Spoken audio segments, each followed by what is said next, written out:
Hallo und herzlich willkommen zu meinem neuen Video. Mein 123er musste wegen der Rostproblematik sehr stark leiden. Das sieht man schon auf den ersten Blick. Die Rostschäden sind katastrophal. Aus dem Grund werde ich den Wagen im Frontbereich komplett zerlegen, damit ich in die Tiefe gehen kann und dort mir die kritischen Stellen genau angucken kann. Ich habe gerade eine sehr große Motivation, mich mit diesem Thema an diesem Fahrzeug zu beschäftigen. Und zwar nicht nur wegen des schlechten Wetters, das weitere Arbeiten an dem T-Modell unmöglich macht, sondern wegen der erfolgreichen Ersatzteilsuche. Es ist mir gelungen, sozusagen Raritäten für dieses Fahrzeug zu bekommen. Ich werde sie selbstverständlich im Laufe des Videos zeigen. Aber erstmal komme ich zur Sache.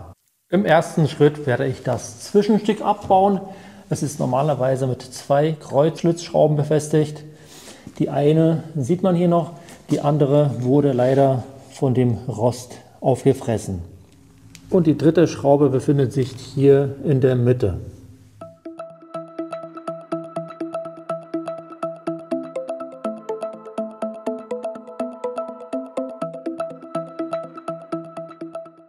Im nächsten Schritt werde ich die Stoßstange abbauen. Dafür muss ich an der Stirnseite 2 Schrauben lösen, Schlüsselweite 17. Sie befinden sich auf der Rückseite der Stoßstange und zwar ungefähr an der Stelle und hier.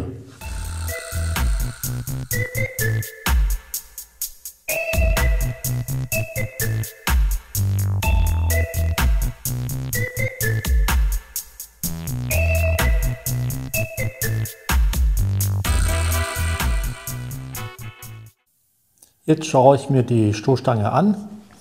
Von oben sieht sie sehr gut aus. Da sieht man keine Beschädigungen. So.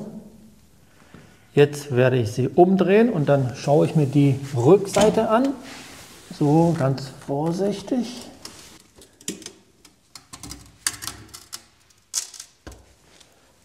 Und das ist die andere Seite. Die sieht genauso gut aus. Ich konnte hier keine Dellen und keine Beschädigungen feststellen. Das Einzige, was man hier sieht, das sind kleine Kratzer, aber das ist kein Problem. Das kann man alles polieren und dann sieht das wie neu aus. Jetzt kann der nächste Schritt folgen. Ich werde auf beiden Seiten die Kunststoffverkleidungen abbauen.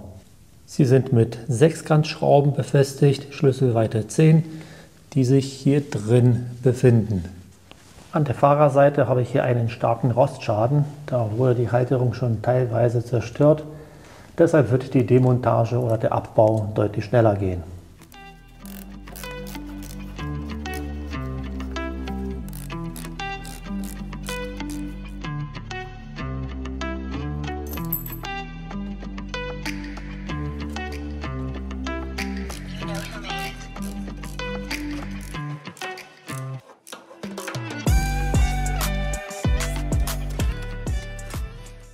Die beiden Kunststoffteile sind noch in Ordnung. Die Träger auf der linken und rechten Seite sind leider so stark beschädigt, dass sie ersetzt werden müssen. Ehrlich gesagt, ich weiß gar nicht, ob sie noch lieferbar sind. Ja, das sieht nicht gut aus. Nach dem Abbau der Stoßstange sieht man, wie stark die Korrosion den Bereich hier angegriffen hat. Das ist hier alles lose und kann mit der Hand entfernt werden. Und hier unten sieht das genauso aus. Komplett zerstört. Im Rahmen der Gleichberechtigung geht es mit der linken Seite weiter. Hier genau die gleiche Geschichte. Ja, da ist sogar noch der Halter von der Kunststoffverkleidung. Ja, also praktisch eine Katastrophe. Ich werde jetzt noch ganz schnell die Kunststoffblenden auf den beiden Seiten abbauen und dann kann ich mich mit dem Blinker beschäftigen. Ich muss hier also die Kreuzschlitzschraube lösen. Ja, abgebrochen. Um den Blinker zu demontieren, muss im Motorraum diese weiße Mutter die hier gelöst werden.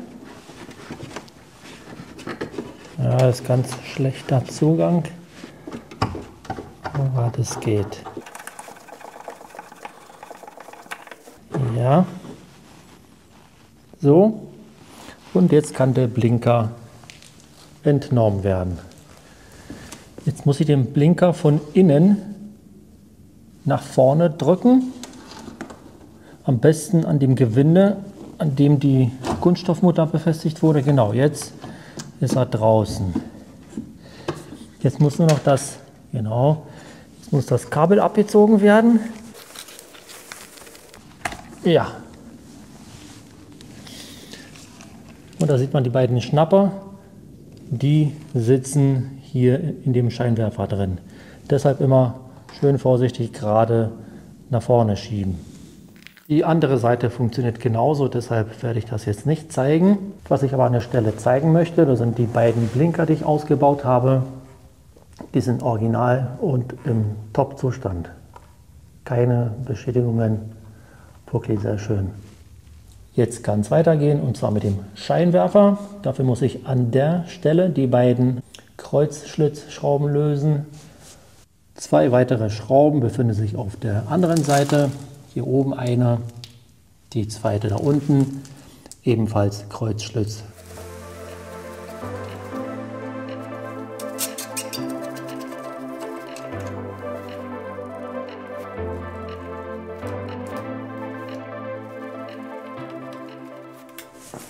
Nachdem ich alle Schrauben gelöst habe, kann ich jetzt den Scheinwerfer entnehmen.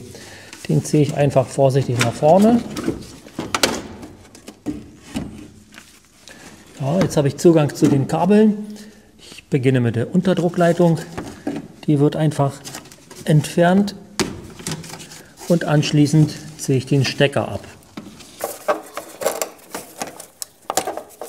So, jetzt ist der Scheinwerfer frei und kann entnommen werden. Die andere Seite funktioniert selbstverständlich genauso. Deshalb werde ich das hier nicht separat zeigen. Das Einzige, was ich hier noch kurz erwähnen möchte, beide Scheinwerfer sind im Top-Zustand. Also keine Steinschläge, nichts ist abgerissen. Ein bisschen dreckig, aber das ist kein Problem.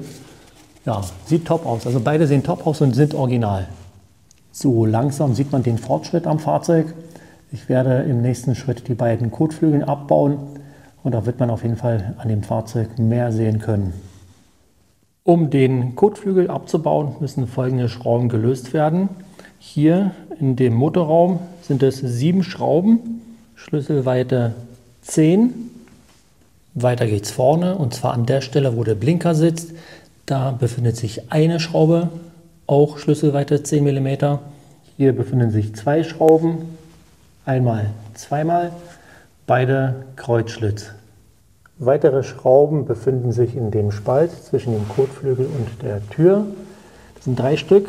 Hier oben die erste, dann haben wir hier die zweite und ganz unten die dritte. Und zum Schluss, hier muss die Zierleiste abgenommen werden. Darunter befinden sich noch 2 weitere Schrauben. Und jetzt geht's los.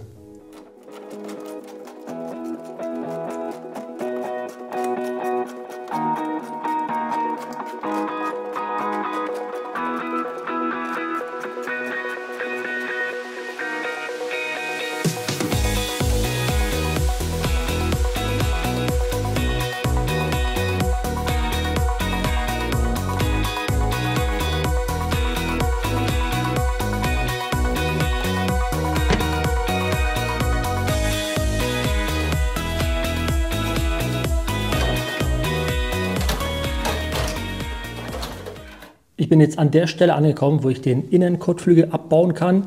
Er ist mit insgesamt 6 Schrauben, 1, 2, 3, 4, 5, 6. Genau, mit 6 Schrauben befestigt, Schlüsselweite 8 mm. Ich habe das ein wenig abgekürzt, habe die Schrauben gelöst und jetzt kann ich den Innenkotflügel abnehmen. Ich werde jetzt den Bereich ein wenig säubern, damit man sich den Zustand später anschauen kann. Jetzt werde ich noch ganz schnell das Batterieblech abbauen.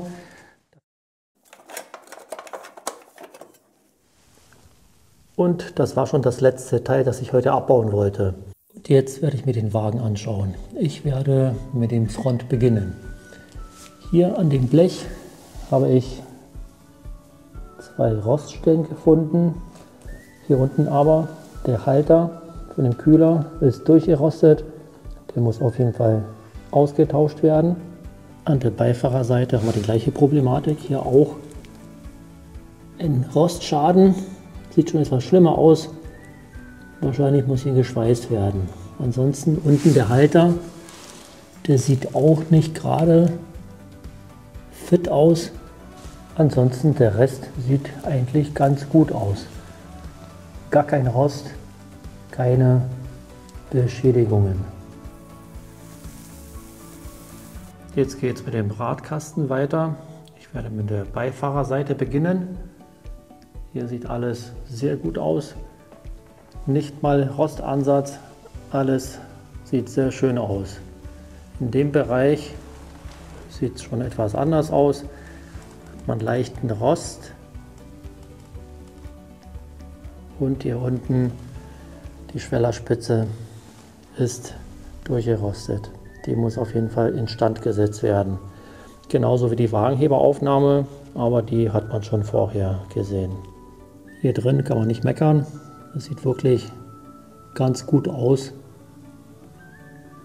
Außer die Stelle. Der Innenkotflügel hat hier eine Durchrostung. So sieht es von innen aus. Hier muss auf jeden Fall ein Reparaturblech eingeschweißt werden.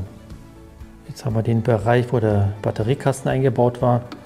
Hier sieht alles wirklich sehr gut aus. Also keine Probleme. Jetzt bin ich auf der Fahrerseite.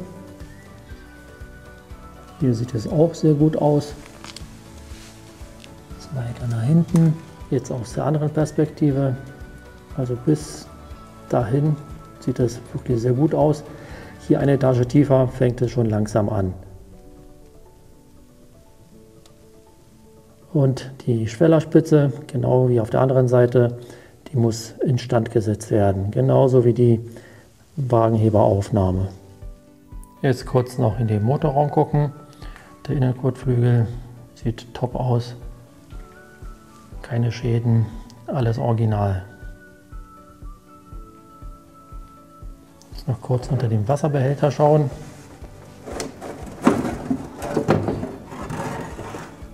Außer ein bisschen Dreck sieht man hier nichts.